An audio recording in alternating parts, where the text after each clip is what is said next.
En Parecer Claro, son las 9:15 de la mañana, Noticias Caracol en vivo. Estamos hablando de Eduardo. ¿Cómo está? Feliz día. Hola Manuel, ¿qué tal? ¿Cómo le fue de Navidad? Muy bien, gracias a Dios.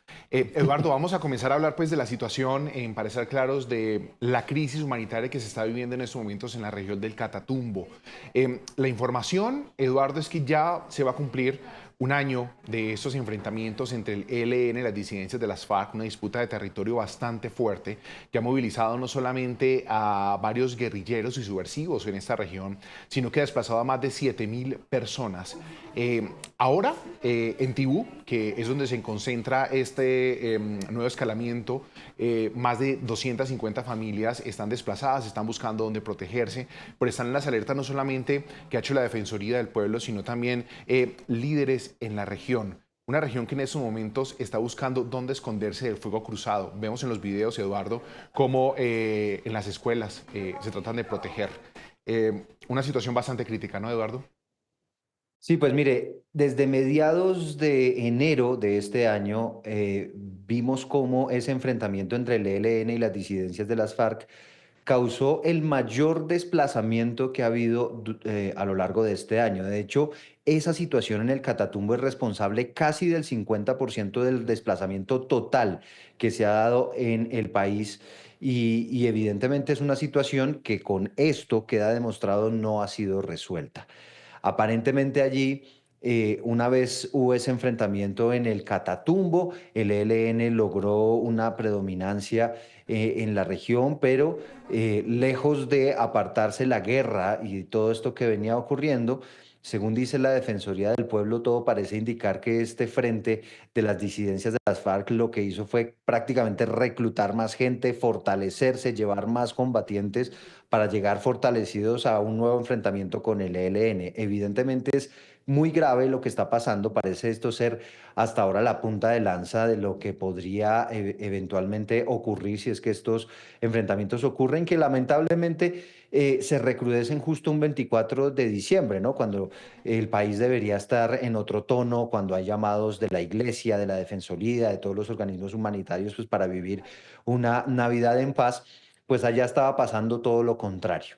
Y esas imágenes que usted describe son verdaderamente escalofriantes, cómo la comunidad queda en medio de las balas, intenta resguardarse, cómo hay un clamor de algunos habitantes diciendo, oiga, por favor, aquí no, que aquí hay niños, y aún así, pues estas personas terminan en medio de estos enfrentamientos en cascos urbanos allí cercanos al municipio de Tibú. La verdad, una situación absolutamente lamentable y como usted lo decía, Manuel, que obedece un poco a esas alertas tempranas que ya había lanzado la Defensoría y que, según dice la propia defensora del pueblo esta mañana en entrevista con Noticias Caracol, lamentablemente parece ser no fueron suficientemente atendidas, no se apoderó el Estado y las fuerzas militares de estos territorios y ahora estamos viendo cómo otra vez se desatan estos enfrentamientos que ojalá pues no continúen escalando la guerra, ¿no? Eduardo, recordemos un poco dentro del contexto de lo que estamos hablando cuando esta guerra inició a mediados del mes de enero de este año, después de lo que se conoció que fue esos enfrentamientos que desplazaron a una cantidad de personas, que puso en crisis no solamente la región del Catatumbo, sino que también se llevó esa crisis para los municipios, por ejemplo la capital en Cúcuta, Parocaña, que fueron los municipios que estuvieron acogiendo a los desplazados. Pues se conoció después, Eduardo, que hubo un desplazamiento gigantesco de casi 750 guerrilleros desde Arauca hasta la región del Catatumbo y que hubo una polémica bastante grande de por qué la inteligencia militar no tuvo conocimiento de un desplazamiento guerrillero tan grande que hoy tiene sitiado a la región del Catatumbo, ¿no? Claro, y digamos, está el desplazamiento de combatientes, como decía, dice la Defensoría, seguramente estamos en eso, ¿no? En una movilización también de las disidencias de las FARC intentando fortalecerse, unas disidencias que además están lideradas por el famoso alias Calarcá, Así ¿no? Que es. ha sido recientemente mencionado por los informes de Noticias Caracol de cómo podría tener también tentáculos en el Estado colombiano, pero además cómo está negociando supuestamente la paz con el gobierno, pero al mismo tiempo vemos que lidera, digamos, este tipo de enfrentamientos, que eso obviamente pues deja pensando al país sobre el avance de esas negociaciones y sobre todo su efectividad. Pero además es bueno recordar en este contexto, Manuel, acuérdese que estos enfrentamientos causaron en su momento más de 50.000 desplazados en una sola tanda, ¿no? Acuérdese usted de esas carpas a las afueras del estadio de la ciudad de Cúcuta. Cúcuta. Ujú. Acuérdese usted de todos esos albergues gigantescos que tuvieron que poner los alcaldes en las ciudades más grandes del Catatumbo también para recibir a personas que están desplazadas. Y lo más grave es que todavía no hemos conocido la totalidad de la magnitud, porque usted estaba mencionando son 250 personas ya desplazadas, pero también la Defensoría advierte que en este momento puede haber un Así número es.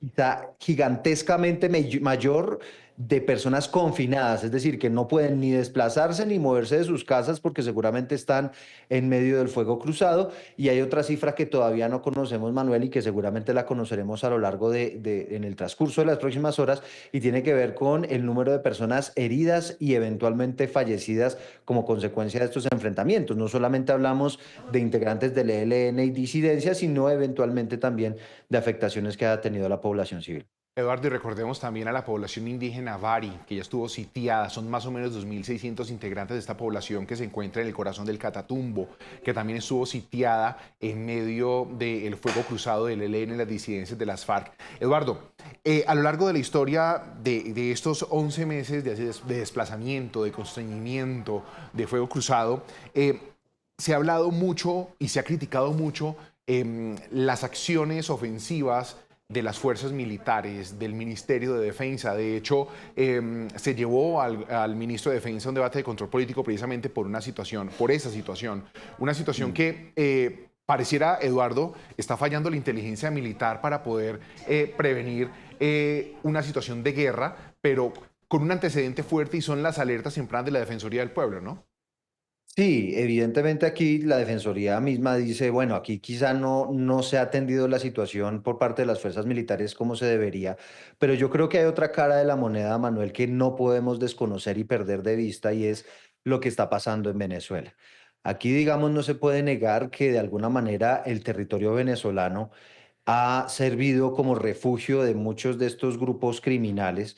Y acuérdese que cuando se trasladan hacia allá, pues la fuerza pública se queda de alguna manera maniatada porque no puede ingresar a territorio venezolano a hacer esa persecución. Entonces, esa es la particularidad que tiene precisamente esta región del Catatumbo, una región Ujú. supremamente cocalera, una región que ha dedicado en muchas zonas a este negocio criminal, pero que además se dice también tiene el patrocinio o la anuencia de las autoridades en territorio venezolano, y encuentran los grupos criminales de alguna manera ese refugio que hace que sea también para el Estado colombiano muy difícil de manejar esta situación. Entonces, obviamente esto tiene unas particularidades y unas complejidades que hacen muy difícil la atención de la fuerza pública a estos lugares, pero vemos como, por ejemplo, en este momento, cuando están en pleno enfrentamiento, están teniendo dificultades, así como lo tuvieron, ¿se acuerda usted? Hace una semana, quizá dos, en el En el Cauca Cauca. para Ujú, entrar a claro. ciertos territorios. Pues bueno, parece ser que eso mismo también es lo que está pasando en la región del Catatumbo. En este momento está en desarrollo en el municipio de Tibú un consejo de seguridad para tratar de hacerle frente a estas situaciones que casi siempre ocurren es en las zonas más rurales, pero que terminan evidentemente teniendo una afectación gigantesca para la población civil.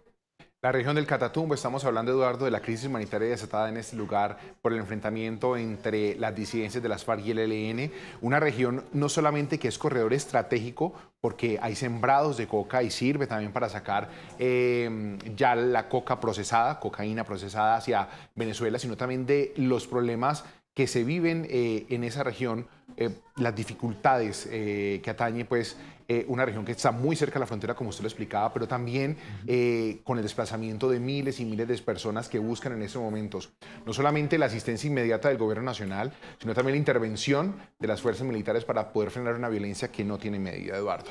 Cambiamos de tema. Hablemos en estos momentos del nuevo caballo de batalla, Eduardo, que pues, en vísperas del Año Nuevo se da entre el Senado, entre el órgano legislativo y el Gobierno Nacional, que pues, pide un debate de control político para la próxima semana para que explique la emergencia económica decretada después del hundimiento de la reforma laboral. Eduardo.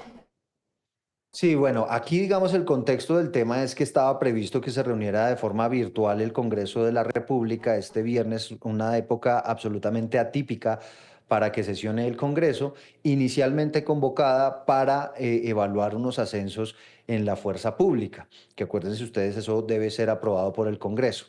Sin embargo, queda abierta la ventana para que se aproveche este encuentro y haya una especie de debate de control político en torno a la emergencia económica que ha decretado el gobierno nacional. Como ustedes bien saben, a lo largo de esta semana les hemos venido hablando sobre cómo algunos críticos de esa medida, la oposición y demás, ha venido diciendo y advirtiendo que no hay razones suficientes para la declaratoria de esa emergencia económica, que muchas de las coyunturas que busca enfrentar el gobierno nacional con esta declaratoria básicamente eran manejables, previsibles y no hay un hecho inesperado que justifique la declaratoria de esta emergencia económica, que también además, Manuel, recuerde usted, se ha criticado el hecho de que se dé cuando hay vacancia judicial, porque los primeros llamados a hacer el control judicial o constitucional de una declaratoria de este tipo, que acuerde, esto es una medida excepcional, un Así es. estado de excepción que tiene contemplada la Constitución, pues los primeros llamados a hacerlo es la rama judicial, pero como están en vacancia, lo que están diciendo es, claro, el gobierno aprovecha, emite una serie de impuestos que se van a empezar a cobrar, muchos de ellos a partir de ahora, y que habría que esperar a que haya ese control constitucional para que eventualmente la rama judicial frene el efecto de estos decretos. Pues bien, si bien no va a tener mayores efectos ese debate de hoy, Manuel, en torno a si hay una especie de debate de control político y demás, si ha habido es, como usted dice, ese rifirrafe, porque desde el gobierno nacional y particularmente el ministro del Interior, pues ha dicho que no tiene las facultades el Congreso de la República para estudiar ese tema, entre otras cosas porque el gobierno no ha enviado un informe concreto sobre por qué declara esta emergencia y sobre las medidas que va a tomar, sino también lo que plantean es que en estas decisiones y en una sesión que va a ser virtual, pues no tendría la validez que está buscando el Congreso para eventualmente hacer un debate de control político, aunque estamos hablando políticamente hablando de los efectos que tendría, porque en la práctica, pues la emergencia económica, al margen de si hay o no debate y si se habla o no del tema en el Congreso, pues podría avanzar por ahora sin ningún inconveniente. Ante la situación, Eduardo, el ministro del Interior, Armando Benedetti, pues se lanzó al ruedo y él citó el artículo 215 de la Constitución, diciendo que el Congreso solo podrá examinar el estado de excepción 10 días después del vencimiento de la declaratoria. Una situación que no solamente ha puesto en el ojo del huracán pues, el tema, sino que en medio pues, de las explicaciones que se están pidiendo, por ejemplo, se pidieron también explicaciones por parte del presidente del Senado. Déjeme, yo busco aquí puntualmente el SOD, se lo quiero leer, Eduardo, Ujú. puntualmente, y dice lo siguiente. Dice, por ejemplo, acá, déjeme lo ubico que no lo logro localizar. Dice, Carlos Fernando Motoa dice, la democracia no entra en vacaciones, por eso ese control político es permanente, constante, y por eso le solicito a la mesa directiva del Senado que active ese llamado y afortunadamente se ha hecho para más tarde en la próxima semana. Pues ahí en respuesta también a lo que dijo el ministro del Interior, ¿no, Eduardo?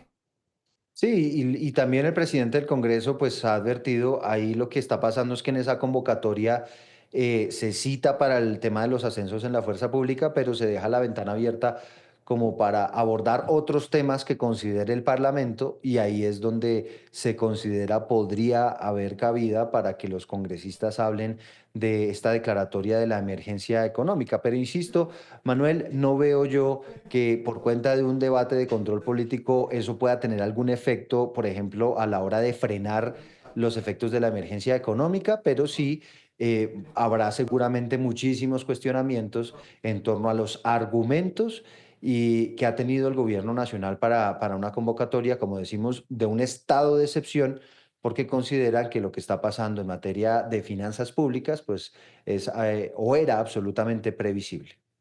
Bueno, la oposición busca que este debate de control político, Eduardo, se realice antes de que se acabe este año. Pero lo veo un poco difícil, ¿no? Gracias, Eduardo. Vale, Manuel, feliz Navidad y un abrazo para todos. Feliz Navidad para usted, Eduardo.